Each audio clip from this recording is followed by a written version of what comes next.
I'm Judith, 32, sitting on my porch in a small Ohio town where the crickets hum and the streetlights cast a soft glow. My father, Major Cole, was a hero to many his medals lining our walls like silent promises. But to me, he was a distant figure, his eyes always fixed on some far-off memory. Last week, I found a letter in the attic tucked inside a faded photo of him in uniform, a general's insignia gleaming mysteriously. What secrets did he bury? Why did I grow up unseen in his shadow? Have you ever felt invisible to someone you love? Share where you're watching from below, and if this story stirs something in you, please like and subscribe to hear how I found my place. I was 10. My sneakers scuffing the hardwood floor of our living room, where my father's military relics stood like sentinels. Framed citations hung above the fireplace, their gold edges catching the afternoon light, casting long shadows across the room. I'd spent weeks on a school project about Dad's Vietnam War days, piecing together scraps from old letters I'd found in the attic, their paper brittle and smelling of dust. My hands shook as I arranged note cards on the coffee table, each one a fragile clue to a man I barely knew. I wanted him to see me, to look at me with the pride I imagined he saved for his soldiers, not just nod from behind his newspaper. That night I sat him down at the kitchen table, its checkered cloth stained from years of spilled juice and hurried meals. Beverly. My older sister was upstairs, probably rolling her eyes at my enthusiasm, her laughter echoing faintly through the floorboards. Mom was in the garden, humming as she pruned roses, leaving just me and Dad in the dim light. I slid my project outline toward him, my heart racing, the paper crinkling under my fingers. "Can you tell me about the war?" I asked, my voice small but brimming with hope. "Something I can share at school?" He barely looked up, his fingers tightening around his coffee mug, the steam curling like a ghost. "War's not for kids, Judith," he said, his tone flat, like he was dismissing a stranger at the door. I swallowed hard, my excitement fizzling like a damp firecracker. "But it's for school," I pressed, leaning closer, my elbows on the table. "I want to tell them about you, how brave you were." His eyes flicked to me, then darted to the window, settling on the darkening yard. "You don't need to do that," he said, standing abruptly, his chair scraping the floor. "Focus on your math homework." I sat there staring at the outline, my carefully written questions blurring as my throat tightened. I'd pictured him smiling, maybe ruffling my hair, sharing tales of courage under fire. Instead, I felt like I'd crossed an invisible line, one he'd drawn long before I was born. The next day I went to school anyway, my project tucked under my arm, heavy with hope. Mrs. Larson, my teacher, beamed as I set up my poster covered in grainy photocopies from Dad's albums, soldiers in helmets, jungles I'd never seen. I'd written about his medals, his unit, the places he'd been piecing together, a hero I longed to know. It wasn't perfect, but it was mine. The classroom buzzed as parents arrived for the history fair, their voices mingling with the squeak of folding chairs. I stood by my poster, adjusting my ponytail, my eyes scanning the door for Dad's familiar silhouette. He didn't come. Instead, Mr. Thompson, a friend's dad and a veteran with a limp, lingered by my display. He squinted at my timeline, then chuckled, his voice carrying. "That's not right, kid," he said loud enough for the room to hear. "Your dad wasn't in Da Nang in '68. His unit was further north near Quang Tri." My cheeks burned as kids nearby whispered, their giggles sharp as thorns. Mrs. Larson hurried over, her smile strained. "It's a great effort, Judith," she said, but I wanted to vanish into the linoleum. I walked home alone, my poster crumpled in my bag, the autumn leaves crunching underfoot. The sting of humiliation clung to me, but worse was the ache of Dad's silence, a wound that pulsed with every step. Why wouldn't he help me? I slipped into his study when I got home, the air heavy with the scent of old books and polish. His desk was a chaos of papers, but one thing caught my eye, a small locked box with a strange emblem, a lion and star carved into its lid. I ran my fingers over it, its cool surface teasing secrets he'd never share. Judith Beverly's voice snapped from the doorway, her silhouette sharp against the hall light. "What are you doing in here?" "Nothing," I mumbled, shoving the box back, my heart pounding. She crossed her arms, her smirk cutting deeper than Mr. Thompson's words. Chasing Dad's ghost again, you're pathetic. Her taunt landed like a stone heavier than the embarrassment at school. I fled to my room, slamming the door, my project abandoned on the floor. I wanted to scream to demand why Dad shut me out, why Beverly always sharpened her edges against me. Instead, I curled up on my bed, the locked box's emblem burned into my mind, a riddle wrapped in silence, promising more questions than answers. I lay on my bed, the ceiling fan humming above its blades, slicing the air, but doing nothing to cool the storm in my chest. Beverly's words echoed sharp and mocking, but it was Dad's dismissal that carved the deepest wound. I'd always believed if I tried hard enough, he'd open up, share a piece of himself that wasn't polished brass or framed citations. Instead, I was left clutching a half-finished project and a growing ache, the kind that settles into your bones. I pulled my knees to my chest, staring at the glow-in-the-dark stars on my ceiling, a childish hope from years ago that now felt like a cruel joke. The next morning, I dragged myself to the kitchen, the scent of pancakes heavy in the air. Mom stood at the stove, her apron dusted with flour, her movements mechanical. She slid a plate toward me, her smile not reaching her eyes. "You okay, sweetie?" she asked, her voice soft but distant. I nodded, but the words I wanted to say about Dad, about the hurt, stuck in my throat like dry toast. He was already gone. Probably at the VFW hall, swapping stories with men who knew him better than I ever would, their laughter a world I couldn't touch. At school, the history fair was over, but its sting lingered like a bruise.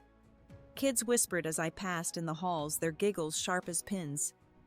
I kept my head down, dodging Mrs. Larson's concerned glances, her pity worse than the teasing. During lunch, I hid in the library, the musty smell of books a small comfort. I flipped through a heavy tome on Vietnam War battles, searching for anything about Dad's unit. My fingers smudging the pages. The words blurred as I fought back tears, not just from the fair, but from the wall he'd built between us. Why was it so hard to know him? I scribbled notes, determined to prove I could get it right, even without his help. That afternoon, I found Beverly in the living room, sprawled on the couch, her math homework scattered like a challenge. She glanced up, her eyes narrowing, a smirk playing on her lips. "Still moping about your little project," she said, her voice dripping with disdain, loud enough to echo. I clenched my fists, the urge to snap back rising like heat. "Why do you care?" I shot back, my voice sharper than I meant. "You don't even try to know him." She laughed, cold and cutting. "Maybe because I'm not desperate like you." Her words landed like a slap, but I refused to let her see me break. I stormed to the garage where Dad kept his old army gear, the air thick with oil and dust. I rummaged through boxes, their contents spilling rusted canteens, faded patches, until I found a worn field manual, his name scrawled inside in bold ink. My fingers traced the letters, a fleeting connection to him, but then footsteps. "What are you touching?" Dad's voice was low, almost a growl from the doorway. I froze, the manual slipping from my hands, hitting the concrete with a dull thud. He stood there, his silhouette blocking the light, his face unreadable. "I told you to leave this stuff alone," he said, his jaw tight, his eyes holding something new. Anger, yes, but also a flicker of pain, like I'd unearthed something he'd buried deep. "I just wanted to understand," I whispered, my voice breaking, barely audible. He shook his head, turning away, his boots heavy on the floor. "Some things aren't for you to understand." I stood in the garage, the air heavy, my heart sinking deeper. The manual lay at my feet, its pages open to a map of a place I'd never heard of, its lines meaningless without his story. I picked it up, noticing a folded note tucked inside, its edges yellowed, fragile. I didn't dare open it, not with his warning ringing in my ears, but its weight felt like a secret he'd never share. Beverly's taunts. Dad's walls, the locked box from yesterday. They pressed down, a quiet promise that this hurt was only the beginning, a wound that would fester with time. The years slipped by, and I was 16, navigating high school with a chip on my shoulder, my backpack heavy with textbooks and unspoken resentment. Our family dinners were a battlefield, the clink of forks louder than any conversation, the dining room lit by a single bulb that cast harsh shadows. Dad sat at the head of the table, his face buried in a folded newspaper, its edges curling from use. Mom passed the mashed potatoes with a forced smile, her hands trembling slightly. Beverly, now a senior, basked in her straight-A glow. Her college applications spread out like trophies, each one a silent boast. I stabbed at my peas, feeling like a ghost in my own home. My presence barely registered. I joined ROTC to get closer to Dad, thinking maybe the uniform, the discipline, would make him notice me. I spent hours practicing drills in the backyard, my boots kicking up dust, the summer heat clinging to my skin. I imagined him watching from the porch, his face softening with pride. But when I told him about my first parade, my voice bright with hope, he just grunted, "Good for you," and turned back to his coffee. The mug chipped from years of use. Beverly smirked across the table, her eyes gleaming. "You think playing soldier makes you special?" she said, loud enough for Dad to hear her words slicing through the air. He didn't look up, didn't defend me. That night I overheard him on the phone in his study, his voice low but warm, a tone I'd never heard directed at me. "Yeah, it's been too long," he said, a laugh in his voice as he planned a military reunion. My stomach twisted, a knot of envy and hurt. Why could he open up to strangers, share stories with men who weren't his family, but not with me? I waited until he hung up, my bare feet cold on the hardwood, then cornered him in the living room, the TV flickering silently. "Why don't you ever talk to me about the war?" I asked, my voice sharper than I meant, cutting through the quiet. He froze, his jaw, tightening his eyes, avoiding mine. "Some things are better left buried," he said, brushing past me, his shoulder grazing mine as he left the room. The dismissal stung a fresh wound, but it was the reunion that broke something deeper. I wasn't invited, of course, just a kid in his eyes. But my cousin Harold showed up the next weekend, his truck rattling in the driveway, his loud laugh filling the house. Over dinner, he let slip something about Dad's classified missions, his words casual, like tossing a pebble into a still pond. I leaned forward, my fork hovering, my heart racing. "What missions?" I asked, my voice too eager. Harold glanced at Dad, then shrugged, his grin fading. "Just stuff from back then. You know, hero stuff." Dad's eyes darkened and he changed the subject, asking about Harold's job, his voice clipped. Later, I followed Harold to the porch where he was sneaking a cigarette, the smoke curling in the dusk. "Tell me about Dad's missions," I said, my voice low, urgent. He hesitated, his eyes darting to the house, then muttered, "He did things most folks wouldn't. Saved lives, lost some too." His words were vague, a half-open door, but they lit a fire in me, a desperate need to know. Why was I learning this from a cousin, not my own father? I went to bed fuming, my mind spinning with questions. He'd never answer the ceiling above me, a blank slate for my frustration. The next week, I snuck into Dad's study again, my hands trembling as I rifled through his desk, the wood creaking under my touch.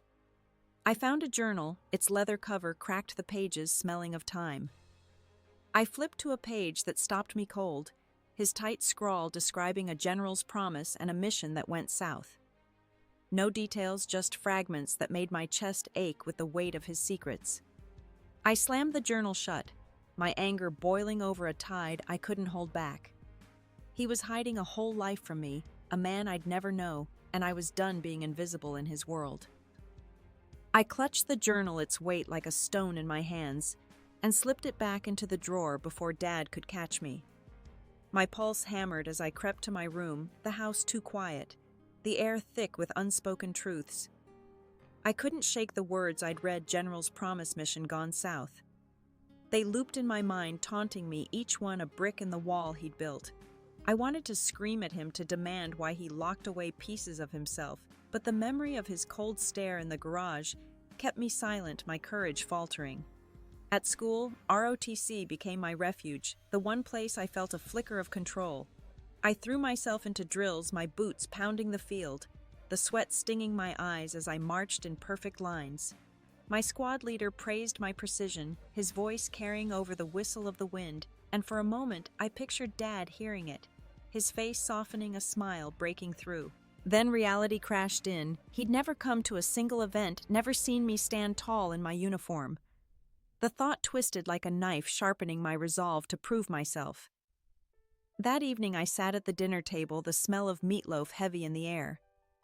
Beverly bragged about her college acceptance letters, her voice bright, her applications fanned out like a winning hand. Mom nodded along, her smile, strained her hands smoothing her napkin. Dad's eyes lit up a rare warmth I craved as he ruffled Beverly's hair. "That's my girl," he said, his voice soft, proud. I gripped my fork, my knuckles white, the metal cold against my palm. Why was it so easy for her? I cleared my throat, desperate to be seen. "I got picked for the ROTC Honor Guard," I said, my voice barely steady, trembling with hope. Dad glanced at me, his expression blank, like I'd spoken a language he didn't know. "That's nice," he said, then turned back to Beverly. "Which school's your top choice?" My chest tightened, the room shrinking, the walls closing in. Beverly caught my eye, her smirk sharp as a blade. "Not everyone's cut out for the spotlight, Judith," she said, her voice dripping with pity, each word a dart. Mom reached for my hand, her fingers warm, but I pulled away, the sting of being overlooked burning hotter than ever. Later I found myself at the local library, the hum of fluorescent lights overhead, digging through old military records on a clunky computer that whirred like it was struggling. I typed Dad's name, Major Cole, hoping for anything, a citation, a photo, a clue to who he was. Beyond the silence. The screen loaded a grainy article about his unit mentioning a firefight in '68, but no details, just names and dates that blurred together. My frustration grew, a knot in my stomach tightening with every dead end. I printed the article, my hands shaking, and tucked it into my backpack, its weight a small defiance. Back home, I overheard Mom and Dad in the kitchen, their voices low, muffled by the clatter of dishes. "She's trying, you know," Mom said, her tone pleading, almost desperate. "Judith just wants to understand you," Dad's reply was sharp, cutting through the air. "She's too young to carry that weight." I stood frozen in the hallway, my breath catching my shadow long against the wall. What weight? The journal's words flashed in my mind, each one a brick adding to the barrier between us. I wanted to barge in to demand answers, but fear glued my feet to the floor, my heart pounding in the quiet. That night I lay awake, the article crumpled beside me on the bed, its edges curling. The house creaked, mirroring the unease in my chest, the walls seeming to close in. Beverly's taunts. Dad's indifference. The secrets he buried, they were suffocating me, a weight I couldn't shake. I stared at the ceiling, my anger simmering into something deeper, a raw, aching betrayal. He wasn't just distant, he was choosing to keep me out, and I didn't know how much longer I could stand it, the pain, a fire that wouldn't die. It's 2025 and I'm 32, standing in a crowded banquet hall in Columbus, the air thick with cigar smoke, and the clink of glasses against polished tables. The military ceremony honoring my father, Major Cole, is in full swing, the room alive with the weight of history. I'm in a stiff dress, my heels pinching, seated at a table in the back corner, far from the stage where Dad stands tall in his dress uniform, his medals catching the light. The room buzzes with veterans and their families, their voices a low hum of reverence. But I feel like an outsider, a forgotten footnote in his story. My presence barely a whisper. I shift in my chair, my purse heavy with the unopened envelope from the attic, its general's insignia, a mystery that's haunted me for weeks. I'd brought it hoping tonight might finally bring answers, a crack in the wall he'd built. The General Lloyd steps to the podium, his voice booming through the speakers, steady and commanding. Major Cole's courage in '68 saved lives, he says, his eyes scanning the crowd, pausing briefly on Dad. He led his men through hell and brought most home. The room erupts in applause, a wave of sound, but my chest tightens, my fingers gripping the tablecloth. Why didn't he ever tell me I watched Dad? His face stoic, accepting the praise with a nod, his hands clasped behind him. I want to feel proud to share in the room's admiration, but all I feel is the years of silence piling up, a mountain between us. The general continues, his voice steady, describing a classified mission details I'd never heard, not even in whispers. Cole carried the weight of command, he says, and bore losses none of us could forget. My ears perk up at losses, my mind flashing to that journal entry about a mission gone south, its words etched in my memory. I lean forward, my heart racing, my hands clenching the tablecloth until my knuckles ache. Then it happens. Lloyd presents Dad with a medal, its ribbon gleaming under the chandelier's light, a symbol of honor I'd never understood. The crowd stands cheering, their voices a roar, but Dad's eyes don't search for me. He nods to the general, to the veterans, to Beverly sitting near the front, her smile smug, her posture perfect. I'm invisible again, a shadow in his spotlight. My throat burns as I realize he's not going to mention me, not even a glance in my direction. The applause fades, and I'm left with a hollow ache, my fingers digging into my palms, leaving crescent marks. As the reception begins, I weave through the crowd, my heart pounding, my dress catching on chair edges. I spot a group of older veterans by the bar, their faces weathered, their voices low, rough with memory. I linger, pretending to adjust my purse, catching fragments of their conversation. That lost soldier one says, his voice thick like gravel. Cole never forgave himself. My breath catches sharp and sudden. Lost soldier, I step closer, my heels silent on the carpet, and hear another mutter, Francis. Good man. Gone too soon. The name hits like a punch, tying to that note I'd found years ago, its weight still heavy in my memory. I can't breathe, my chest tight, the envelope in my purse burning against my side. My father's carried this guilt, this man named Francis, and never told me, never let me in. I want to run to him, to demand the truth, to shake him until he sees me. But my feet feel glued to the floor, the room spinning, the laughter and chatter fading into a dull roar. I'm drowning in questions and the weight of a secret I was never meant to know, and I don't know how to keep standing here, my heart a tangle of pain and betrayal. The veteran's words hang in the air, each one a shard in my chest, cutting deeper than I thought possible. I stumble away from the bar, my heels clicking on the polished floor, the envelope in my purse, a ticking bomb I can't ignore. The banquet hall feels suffocating, the crowd's chatter, a mocking hum, their faces blurring into a haze of uniforms and smiles. I spot Dad across the room, laughing with a group of old comrades, his face softer than I've ever seen, his hand resting on a man's shoulder. It's a punch to the gut, he's so alive with them, so distant with me, a stranger in his world. I push through the crowd, my breath shallow, drawn to the stage where General Lloyd is now mingling his medals, glinting under the lights. I don't know what I'm doing, but my feet move anyway, each step a defiance of the silence I've lived with. The microphone stands unattended, its metal glinting in the spotlight, calling to me.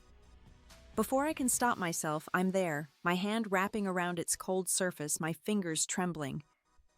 The room quiets, heads turning, glasses pausing midair. Dad's eyes meet mine, wide with shock, a flicker of fear in them. Beverly's glare burns from her table, her lips parted in disbelief. Major Cole. I say, my voice trembling but loud, echoing in the vast hall. Why didn't you tell me about Francis? The name drops like a stone, a forbidden word in a room full of strangers. Whispers ripple through the crowd, a wave of unease.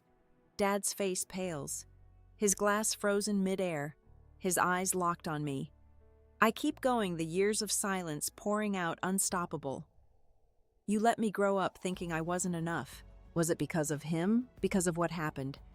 The silence is deafening, every eye on me, their weight pressing down. Lloyd steps forward, his expression unreadable, his hand raised slightly as if to stop me. But I don't stop, can't stop. I found your letters, your journal, I say, my voice cracking, tears spilling down my cheeks. I know something broke you, but why did it break us? The words spill out, raw and jagged, years of hurt laid bare. Beverly stands her chair, scraping the floor, her voice cutting through the quiet. Judith, stop it. You're embarrassing him, her words sting sharp and familiar. But it's Dad's silence that shatters me. He just stares, his eyes hollow. No defense, no answer, just a void where I needed him to be. A veteran, Eugene, steps toward me, his face lined with years, his voice soft but firm. Kid, you don't know what you're stirring up, he says, glancing at Dad. then back at me, his eyes heavy with something unspoken. Francis was a wound we all carry. My knees buckle, the weight of his words crashing into me, a truth too big to hold. I've exposed something raw, something sacred in front of everyone, and I'm standing alone in the wreckage, my heart split open with nowhere left to hide, the microphone still trembling in my hand. I left the banquet hall that night, my eyes stinging, the weight of my outburst clinging to me like damp clothes, heavy and cold. Back in my apartment, the silence was louder than the crowd's whispers, the walls closing in as I paced the kitchen. The envelope from the attic sat on my counter, its edges worn, daring me to open it. I poured a glass of wine, my hands still shaking, the liquid sloshing as I set it down. I'd humiliated Dad, exposed his pain in front of his comrades, but the ache in my chest wasn't victory. It was a hollow demand for truth, a cry he hadn't answered. The next morning I sat at my desk, the envelope in front of me, its presence a challenge I couldn't ignore. I couldn't keep running from it, from him. With a deep breath, I tore it open, revealing a stack of letters tied with twine, their paper yellowed and fragile. The top one was in Dad's handwriting, addressed to a soldier named Francis, the ink faded but deliberate. My heart thudded as I read, "I promised I'd keep you safe and I failed." The words blurred, not from tears but from the weight of his guilt laid bare, a man I didn't know confessing to a ghost. I spent hours reading each letter, a window into a Dad I'd never met, one who laughed, who grieved, who carried a burden heavier than his medals. Francis had been his friend, not just a soldier, someone he'd lost in a firefight. He blamed himself for a scar he'd hidden from us. I clutched the letters, my anger softening into something else, resolve, a need to understand why this loss had built a wall between us. I couldn't let it end with my outburst. I had to go further. I grabbed my laptop, the screen's glow harsh in the morning light, and searched for Francis's family, my fingers flying over the keys, my pulse racing. An obituary popped up mentioning a sister Lois living 2 towns over in a small farmhouse. I scribbled her number, my handwriting messy, and dialed before I could second-guess myself. A woman's voice answered, soft but wary, like she'd been expecting bad news. "Lois," I said, my voice steady despite the knot in my stomach. "I'm Judith, Major Cole's daughter. I found letters about your brother." There was a pause, then a shaky breath, like she'd been holding it for years. "You're his girl," she said, her voice warming, as if she'd been waiting for this call.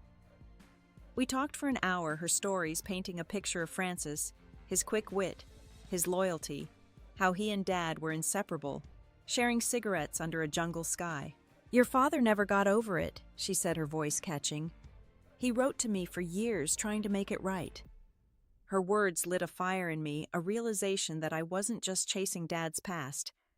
I was claiming my place in it, a daughter demanding to be seen.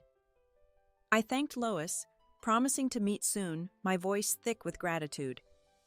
After hanging up, my mind buzzed, the letters spread across my desk like a map. I couldn't stop now. Not after all this. I needed to face Dad, to show him I wasn't a child to be shielded anymore.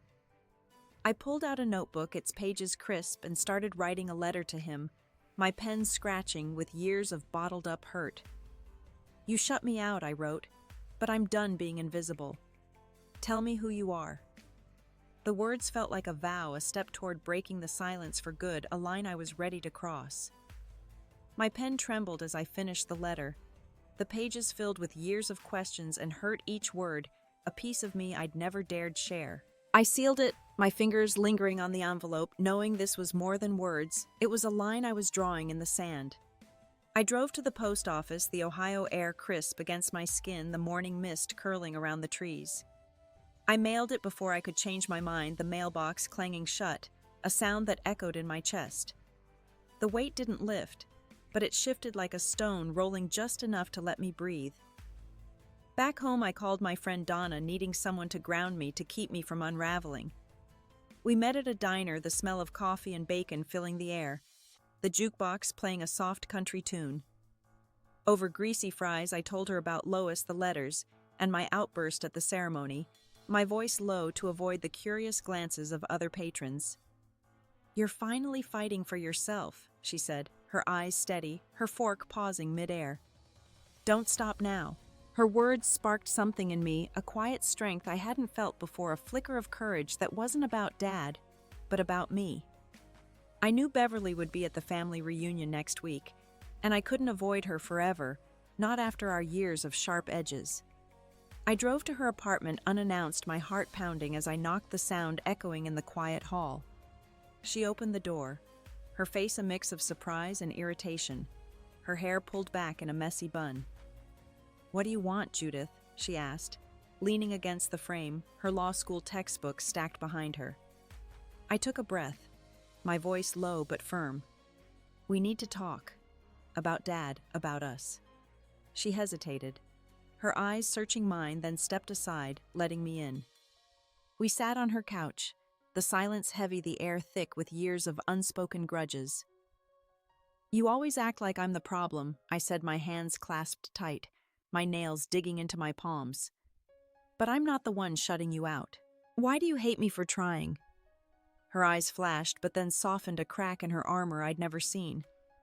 "I don't hate you," she said, her voice breaking, her hands twisting a pen. I'm scared I'll never be enough for him either." It was the first time I saw her as more than my rival. She was hurting too, her perfection a mask for her own fears. We talked for hours, peeling back layers of resentment, the room softening with each word. She admitted Dad's praise always felt like a test when she was terrified of failing, her shoulders hunching as she spoke. I told her about the letters about Francis and how I needed to face Dad at the reunion. "I'm going," I said, my voice steady. "I'm asking him everything." Beverly nodded, a flicker of respect in her eyes. Her usual sharpness dulled. "I'll be there," she said. "But don't expect it to fix everything." The day before the reunion, I met Lois at a small cafe, the smell of fresh bread mixing with the hum of conversation. She brought a photo of Francis and Dad, their arms slung around each other, grinning in a jungle clearing, the sunlight dappling their faces. "Your father carried this everywhere," she said, sliding it across the table, her fingers lingering. I traced their faces, seeing a man who laughed, who loved before the war, carved him into someone else. Lois's eyes met mine, steady and kind. "You're giving him a chance to heal," she said. I nodded, my resolve hardening, a fire in my chest. That night I stood in my bedroom, the photo in one hand, the letter's receipt in the other, the moonlight spilling through the window. I wasn't a kid begging for scraps of attention anymore. I was a woman ready to face the man who'd shaped my pain, to demand my place in his story. I tucked the photo into my purse, my fingers steady, and looked out at the stars beyond my window, their light sharp and unyielding. Tomorrow I'd walk into that reunion not as his shadow, but as Judith, ready to rewrite our story with my own voice. The lake shimmered under the late summer sun, its ripples catching the light, as our family reunion unfolded at the cabin, the air thick with the scent of pine and charcoal. I stood on the porch, my letter to Dad mailed days ago, its words still burning in my mind, each one a step toward truth. Inside, relatives laughed over potato salad and beer, their voices a warm hum, but I felt like I was holding my breath, waiting for him to acknowledge what I'd written. Beverly caught my eye through the window. Her nod subtle but steady, a quiet promise she'd back me up, her face softer than I'd ever seen. I found Dad by the grill flipping burgers. His face relaxed in a way that felt foreign, his apron stained with grease. I clutched the photo of him and Francis, its edges worn from my fingers, its weight a reminder of why I was here. "Can we talk?" I asked, my voice low to avoid the cousins milling nearby, their kids chasing each other across the lawn. He set down the spatula, his eyes narrowing, a flicker of unease crossing his face, and led me to a picnic table under an oak tree, its branches swaying in the breeze. He sat across from me, his hands folded, his posture stiff, waiting. I pulled out the photo, its colors vivid in the sunlight, and slid it toward him, my heart steady but loud. "I talked to Lois," I said, my voice firm despite the tremor in my chest. "She told me about Francis. I read your letters." His face tightened, a muscle twitching in his jaw, but he didn't speak, his silence a wall I was tired of climbing. I pressed on, my voice soft but unyielding. "You carried him all these years, but you left me out." Why? For a moment I thought he'd walk away like always, his boots crunching back to the grill. But then he exhaled, his shoulders sagging, the weight of years in that single breath. "Judith," he said, his voice rough like gravel underfoot, "I didn't want you to see me like that. A failure." My breath caught sharp and sudden. Failure. The word felt wrong, alien, like it didn't belong to the man whose medals lined our walls, whose name was whispered with awe. He looked at the photo, his fingers brushing Francis's face, his eyes distant. He trusted me. I got him killed. The air grew heavy, the lake's hum fading, the world narrowing to just us. I wanted to reach for him to bridge the gap, but my hands stayed still, gripping the table's rough wood. "You could have told me," I whispered, my voice breaking. "I deserve to know who you are." His eyes met mine, raw and unguarded, and for the first time I saw not Major Cole, but a man broken by loss, his armor cracked. He started to speak, but Beverly appeared, her arms crossed, her voice cutting through the moment. "Dad, people are asking for you," she said, her tone sharp, her eyes flicking to me with a mix of worry and warning. He stood, his gaze lingering on me, a question in his eyes, then turned away, his steps heavy. I sat frozen, the photo between us, his confession echoing in my chest like a distant drum. He'd opened a door, but it wasn't enough, not yet. The weight of his words settled like dust, and I couldn't tell if it was healing or another wound. The reunion carried on, laughter and chatter rising, but I was stuck in that moment, the truth exposed, but the distance still a chasm between us.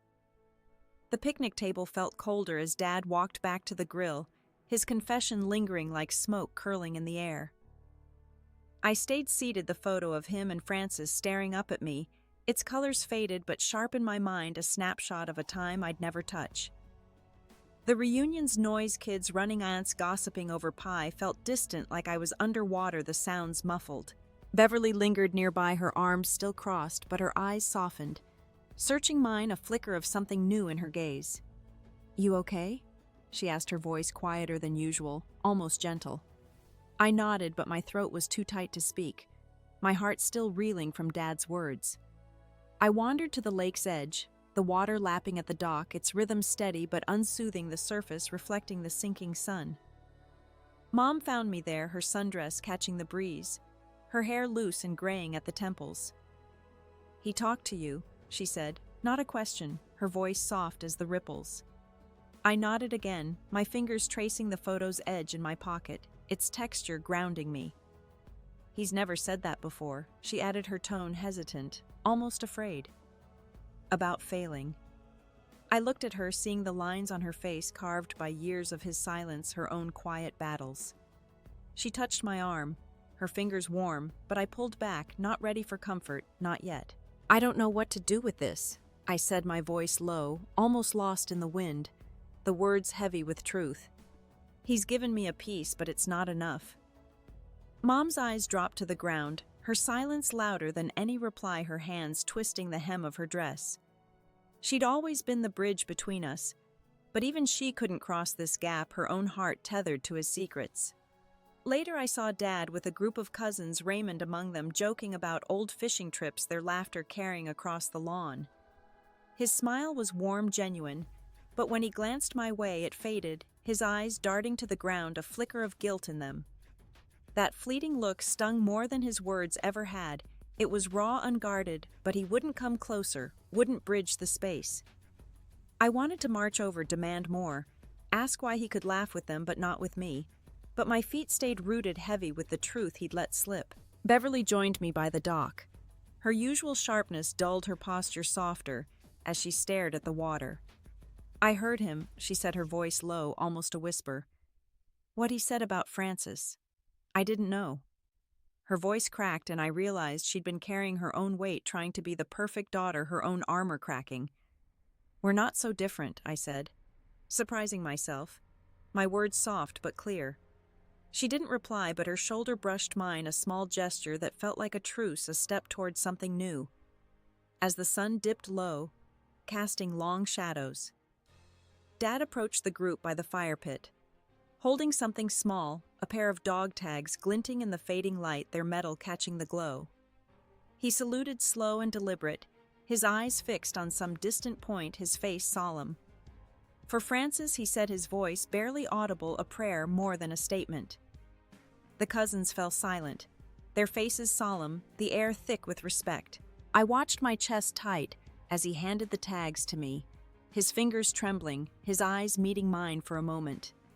"Keep these," he said, his voice breaking. "You brought him back." I took them, the metal cold against my palm, but no words came. The weight of his trust, his pain pressed down, and I couldn't tell if it was a gift or a burden. The fire crackled, the lake whispered, and I stood there holding his past, my heart caught between gratitude and uncertainty, with no idea how to carry it forward. Back in my Ohio hometown, the autumn air carried the scent of fallen leaves, crisp and fleeting, the kind that crunched underfoot and reminded me of childhood.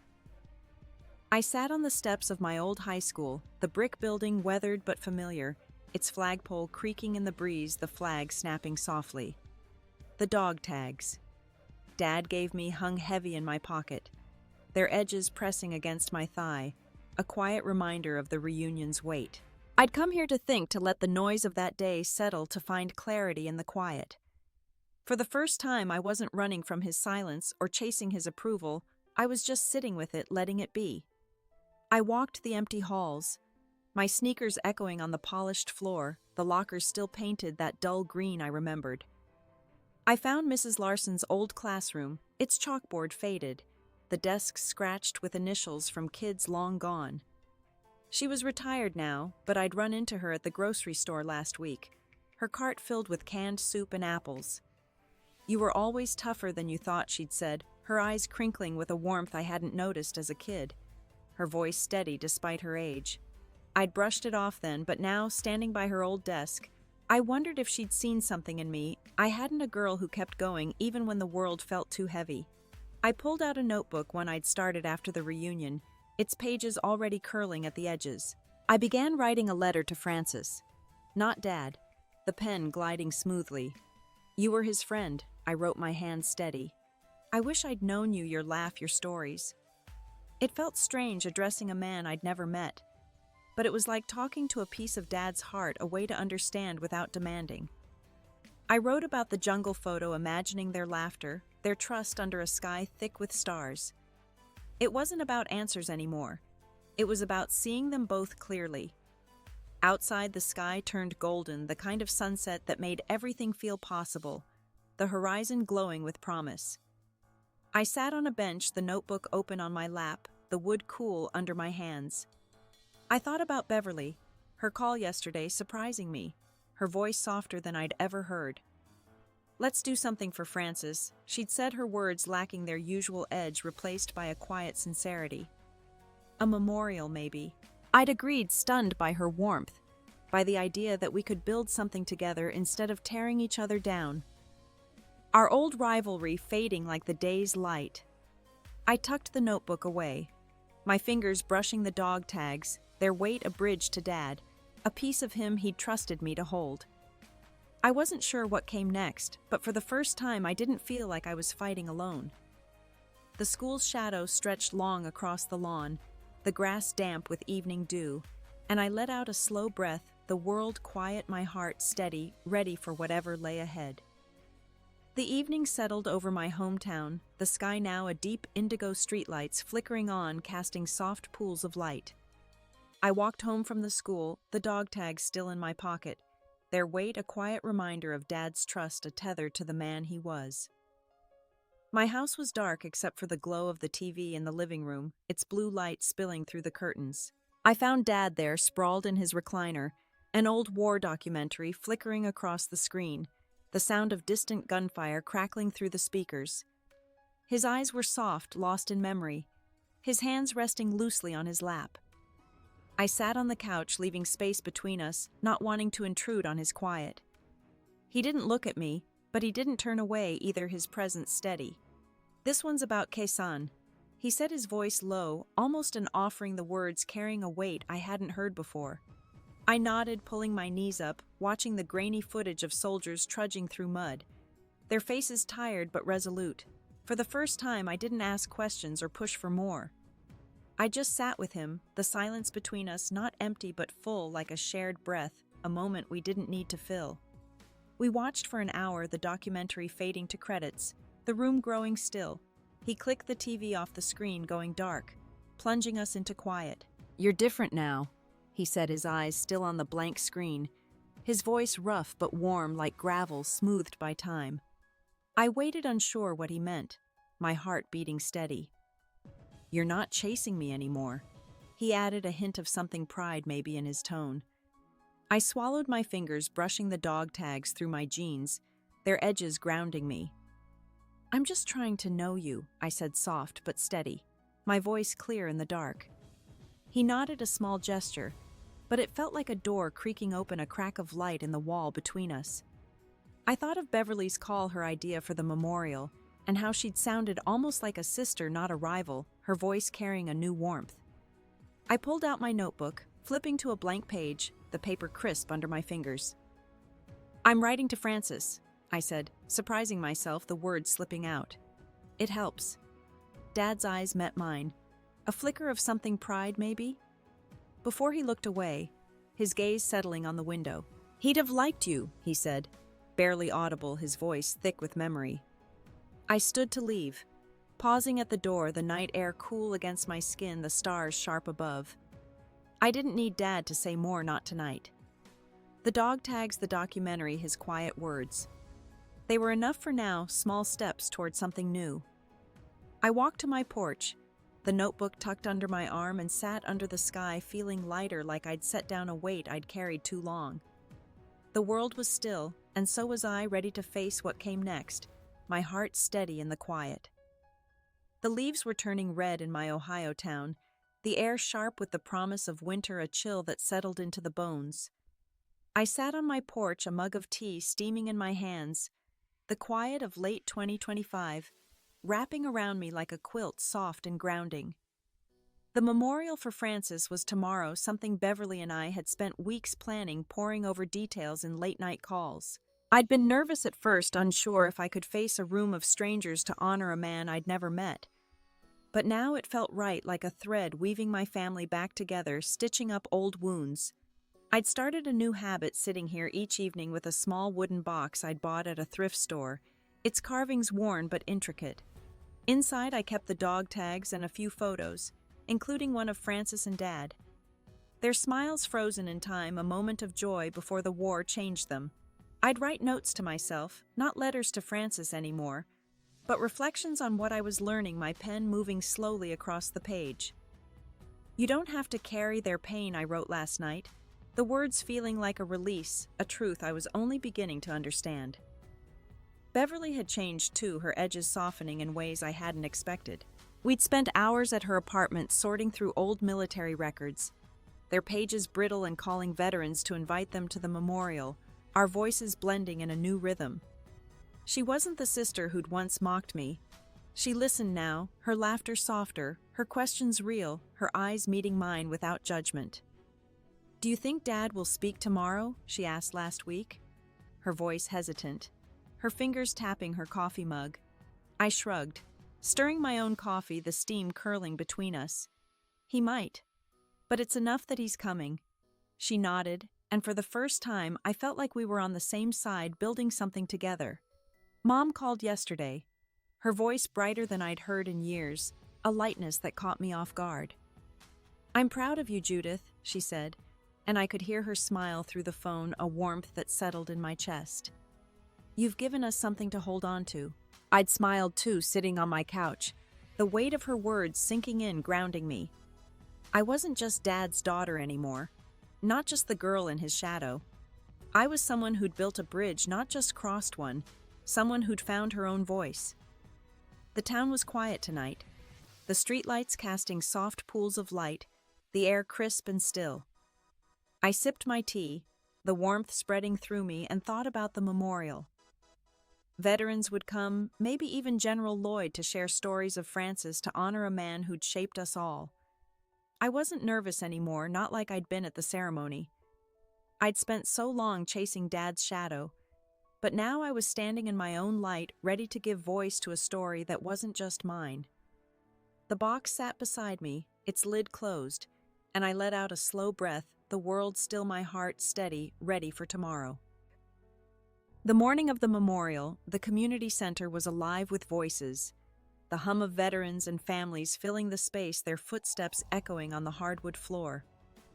I stood at the back, my hands smoothing the skirt I'd chosen, simple but deliberate, a nod to the gravity of the day, its fabric soft against my skin. Beverly was beside me, arranging a table with photos of Frances, her movements careful, almost reverent, her fingers lingering on a frame. I caught her eye and she gave me a small smile, the kind that said we'd come further than either of us expected, a quiet bond forming between us. The room quieted as General Lloyd took the podium, his presence steady but warm, his uniform crisp under the soft lights. "We're here for Frances," he began, his voice carrying a weight that hushed the crowd, a stillness settling over the room. He spoke of courage, of bonds forged in chaos, of men who carried each other through the darkest days. Then he turned to Dad, seated in the front row, his hands clasped tightly. Major Cole carried his friend's memory, and today his daughter Judith brings us together to honor it. My breath caught my name in his mouth, a quiet shock, a moment I hadn't expected. Dad stood, his uniform crisp, his face lined but open, the weight of years in his posture. He spoke of Frances not as a soldier, but as a man who loved bad jokes and late-night talks under a jungle sky, his voice steady but raw, each word deliberate. "I failed him," Dad said, his voice catching a crack in his armor. "But Judith reminded me, we can still make things right." The crowd was silent, their eyes soft, some glistening with tears, their faces reflecting a shared loss. I felt Beverly's hand brush mine, a fleeting anchor, her warmth grounding me in the moment. A veteran named Ralph approached me after, his hands trembling as he handed me a letter, its paper creased but intact. "Francis wrote this before he died," he said, his voice thick, his eyes distant. "He wanted your dad to know he was proud to serve with him." I took it, my fingers careful, the paper fragile under my touch, and read it later alone in the quiet of the center's garden, the air cool and scented with roses. Francis's words were simple, full of trust, a friend's loyalty shining through, and they broke something open in me. Not pain, but a kind of peace, a stillness I hadn't known I needed. Standing there, the autumn breeze cool on my face, the leaves rustling softly, I realized the lesson wasn't about fixing the past. It was about facing it, not with anger, but with courage, to see the people we love as they are, flawed, human, and worth fighting for. I'd spent years feeling unseen, a shadow in my father's story, but in seeking his truth, I found my own strength, my own voice. Family isn't just blood. It's the choice to show up, to listen, to forgive, to build something new from the ashes of pain. What truth have you faced that changed how you see someone you love? Share it below. I'd love to hear your story, to know what bridges you've built or shadows you've stepped out of. If this journey resonated with you, please like, subscribe, and share it with someone who might need it, someone carrying their own quiet battles. Thank you for being here, for listening, and for carrying your own stories forward with courage. Here's to finding peace in the shadows, to healing in the light.